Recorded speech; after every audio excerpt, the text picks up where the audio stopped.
ನೀವು ಯಾವಾಗಲಾದರೂ ಯೋಚಿಸಿದ್ದೀರಾ, ಒಂದು ಭಾರೀ ಹಡಗು ನೀರಿನಲ್ಲಿ ತೇಲುತ್ತದೆ, ಆದರೆ ಒಂದು ಚಿಕ್ಕ ಕಲ್ಲು ಮುಳುಗುತ್ತದೆ ಏಕೆ?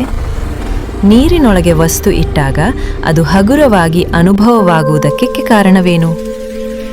ಇದರ ಉತ್ತರ 2000 ವರ್ಷಗಳ ಹಿಂದೆ ಕಂಡುಹಿಡಿದ ಒಂದು ಸರಳ ಆದರೆ ಶಕ್ತಿಶಾಲಿ ನಿಯಮದಲ್ಲಿ ಇದೆ. ಅದೇ ಆರ್ಕಿಮಿಡೀಸ್ನ ಸಿದ್ಧಾಂತ. ಆರ್ಕಿಮಿಡೀಸ್ ಯಾರು? ಆರ್ಕಿಮಿಡೀಸ್ ಒಬ್ಬ ಮಹಾನ್ ಗ್ರೀಕ್ ಗಣಿತಜ್ಞ ಮತ್ತು ವಿಜ್ಞಾನಿ. ಒಂದು ದಿನ ಅವರು ಸ್ನಾನ ಮಾಡುತ್ತಿದ್ದಾಗ ನೀರಿನ ಮಟ್ಟ ಹೆಚ್ಚಾಗಿ ಹೊರಹರಿಯುವುದನ್ನು ಗಮನಿಸಿದರು. ಆ ಕ್ಷಣದಲ್ಲಿ ಅವರಿಗೆ ಒಂದು ವಿಶಿಷ್ಟ ಅರಿವು ಉಂಟಾಯಿತು. ನೀರು ವಸ್ತುಗಳನ್ನು ಮೇಲಕ್ಕೆ ತಳ್ಳುತ್ತದೆ ಎಂದು ಅವರು ಅರ್ಥ ಮಾಡಿಕೊಂಡರು. ಈ ಮಹತ್ವದ ಕಂಡುಹಿಡಿತದಿಂದ ಅವರು ಸಂತೋಷದಿಂದ ಯುರೇಕಾ ಎಂದು ಕೂಗಿದರು. ಯುರೇಕಾ ಅಂದರೆ ನಾನು ಕಂಡುಕೊಂಡೆ, ಆರ್ಕಿಮಿಡೀಸ್ನ ಸಿದ್ಧಾಂತ. ಯಾವುದೇ ವಸ್ತುವನ್ನು ಪೂರ್ಣವಾಗಿ ಅಥವಾ ಭಾಗಶಃ ದ್ರವದೊಳಗೆ ಮುಳುಗಿಸಿದಾಗ ಆ ವಸ್ತುವಿನ ಮೇಲೆ ಮೇಲಕ್ಕೆ ಒಂದು ಬಲ ಕಾರ್ಯ ನಿರ್ವಹಿಸುತ್ತದೆ. ಆ ಮೇಲ್ಮುಖ ಬಲದ ಪ್ರಮಾಣ ಆ ವಸ್ತು ಸ್ಥಳಾಂತರಿಸಿದ ದ್ರವದ ತೂಕಕ್ಕೆ ಸಮಾನವಾಗಿರುತ್ತದೆ. ಈ ಮೇಲ್ಮುಖ ಬಲವನ್ನು ತೇಲುವ ಬಲ, ಬಾಯಂಟ್ ಫೋರ್ಸ್ ಎಂದು ಕರೆಯುತ್ತಾರೆ. ತೇಲುವ ಬಲದ ವಿವರಣೆ: ವಸ್ತುವನ್ನು ನೀರಿನಲ್ಲಿ ಇಟ್ಟಾಗ ನೀರು ಅದನ್ನು ಎಲ್ಲಾ ದಿಕ್ಕಿನಿಂದ ಒತ್ತುತ್ತದೆ.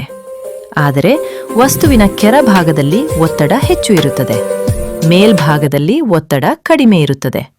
ಈ ಒತ್ತಡದ ವ್ಯತ್ಯಾಸದಿಂದ ವಸ್ತುವಿನ ಮೇಲೆ ಮೇಲ್ಮುಖ ಬಲ ಉಂಟಾಗುತ್ತದೆ. ಇದೇ ತೇಲುವ ಬಲ. ಪ್ರಯೋಗ: ಕಲ್ಲು, ಗಾಳಿ ಮತ್ತು ನೀರು. ಮೊದಲು ಕಲ್ಲಿನ ತೂಕವನ್ನು ಗಾಳಿಯಲ್ಲಿ ಅಳೆಯಿರಿ. ನಂತರ ಅದೇ ಕಲ್ಲಿನ ತೂಕವನ್ನು ನೀರಿನೊಳಗೆ ಅಳೆಯಿರಿ. ನೀವು ಗಮನಿಸುವಿರಿ, ನೀರಿನಲ್ಲಿ ಕಲ್ಲಿನ ತೂಕ ಕಡಿಮೆಯಾಗಿರುತ್ತದೆ. ಈ ತೂಕದ ನಷ್ಟವೇ ತೇಲುವ ಬಲ. ಮತ್ತು ಈ ತೇಲುವ ಬಲ ಕಲ್ಲು ಸ್ಥಳಾಂತರಿಸಿದ ನೀರಿನ ತೂಕಕ್ಕೆ ಸಮಾನವಾಗಿರುತ್ತದೆ.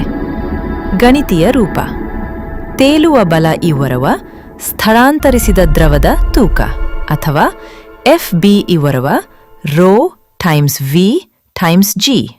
ಇಲ್ಲಿ ರೋ ಇವುರವ ದ್ರವದ ಘನತೆ, V ಇವುರವ ಸ್ಥಳಾಂತರಿಸಿದ ದ್ರವದ ಪರಿಮಾಣ, G ಇವುರವ ಭೂಗುರುತ್ವ ತ್ವರಣೆ. ಈ ಸೂತ್ರದಿಂದ ತೇಲುವಿಕೆ ವಸ್ತುವಿನ ತೂಕದ ಮೇಲೆ ಅಲ್ಲ, ದ್ರವದ ಘನತೆ ಮತ್ತು ಸ್ಥಳಾಂತರದ ಮೇಲೆ ಆಧಾರಿತವಾಗಿದೆ ಎಂಬುದು ತಿಳಿಯುತ್ತದೆ. ಹಡಗು ಏಕೆ ತೇಲುತ್ತದೆ? ಹಡಗು ಲೋಹದಿಂದ ಮಾಡಲ್ಪಟ್ಟಿರುತ್ತದೆ, ಆದರೆ ಅದರೊಳಗೆ ಬಹಳಷ್ಟು ಗಾಳಿ ಇರುತ್ತದೆ. ಇದರಿಂದ ಹಡಗಿನ ಒಟ್ಟು ಘನತೆ ಕಡಿಮೆಯಾಗುತ್ತದೆ. ಹಡಗು ಹೆಚ್ಚಿನ ನೀರನ್ನು ಸ್ಥಳಾಂತರಿಸುತ್ತದೆ. ಹೀಗಾಗಿ ತೇಲುವ ಬಲ ಹಡಗಿನ ತೂಕಕ್ಕಿಂತ ಹೆಚ್ಚಾಗುತ್ತದೆ.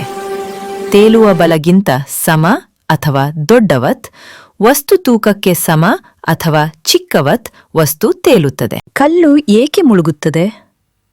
ಕಲ್ಲು ಬಹಳ ಕಡಿಮೆ ನೀರನ್ನು ಮಾತ್ರ ಸ್ಥಳಾಂತರಿಸುತ್ತದೆ. ತೇಲುವ ಬಲ ಕಲ್ಲಿನ ತೂಕಕ್ಕಿಂತ ಕಡಿಮೆ, ಆದ್ದರಿಂದ ಕಲ್ಲು ಮುಳುಗುತ್ತದೆ.